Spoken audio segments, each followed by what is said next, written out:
Start చేయండి. సంత Nirankari machine అనేది ఒక ఆధ్యాత్మిక విచారధార.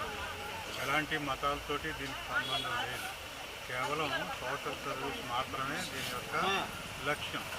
మన భారతదేశ వ్యాప్తంగా సంత నిరంకారి మిషన్కి అనేక శాఖలు ఉన్నాయి. ఇది సమాజ సేవల్లో ముందుగా రక్తదాన శిబిరాలు, అలాగే వేసవికాలంలో చలివేంద్రాలు, అలాగే ఎక్కడైనా న్యాచురల్ కెలామిటీస్ వచ్చినప్పుడు అక్కడ సేవాదళ సంత నిరంకారి మిషన్ తాలూకు సేవాదళ వెళ్ళి అవసరమైనటువంటి అన్ని సేవలు అందించడం. అలాగే స్వచ్ఛ భారత్కి సంత నిరంకారి మిషన్ బ్రాండ్ అంబాసిడర్ మా భారతదేశంలో. సో అలాగే అనేక కార్యక్రమాలు ఇంకా ఎక్కడెక్కడైతే మంచినీటి వనరులు ఉంటాయో వాటిని శుభ్రం చేయడం అనేది సంవత్సరం పొడిగిన నిరంకారి మిషన్ సమాజ సేవ చేస్తూ ఉంది. దాంట్లో భాగంగా ఈరోజు ఇక్కడ మనకి కుంచుమాంబ కాలనీ గాజువాకలో మన కార్పొరేటర్ గారు లోకల్ కార్పొరేటర్ గారు రాజాన రామారావు గారి ఆధ్వర్యంలో చలివేంద్రం ఇక్కడ మన గణేష్ గారి యొక్క నేతృత్వంలో జరుగుతుంది. ఈరోజు ఇది ఇలాగే కొనసాగుతుంది.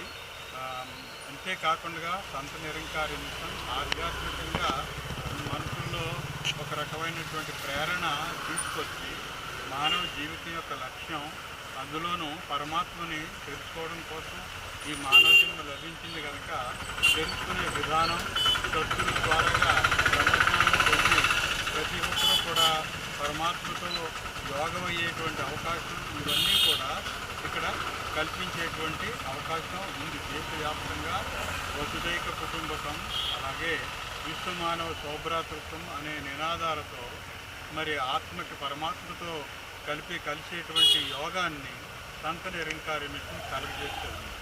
దీనికి సంబంధించి అనేకమైనటువంటి కార్యక్రమాలు సంత నిరంకారి మిషన్ సంవత్సరం పొడుగునా చేస్తూ ఉంది.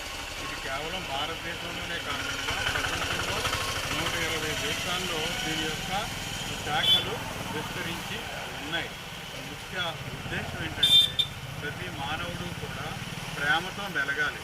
అంతా కూడా ఒకే పరమాత్మ యొక్క సంతానం కనుక అందరూ సోదర భావంతో ప్రేమతో మెలగాలి అనేటువంటిది. ఆ మెలగడం అనేటువంటిది బ్రహ్మజ్ఞానం పొందిన తర్వాత మాత్రమే సాధ్యం అవుతుంది కనుక బ్రహ్మజ్ఞానం ఇచ్చేటువంటి ఏర్పాటు కూడా సద్గురు ప్రతి చోట చేయడం జరిగింది. అలాగా ఈ సేవని అందరూ కూడా గుర్తించి ప్రతి ఒక్కరూ దీన్ని వినియోగించుకొని మరి అందరూ కూడా దీనివల్ల లాభం పొందాలని మేము సంత నిరంకారి తరపు నుంచి మేము కోరుకుంటూ ఉంటాం.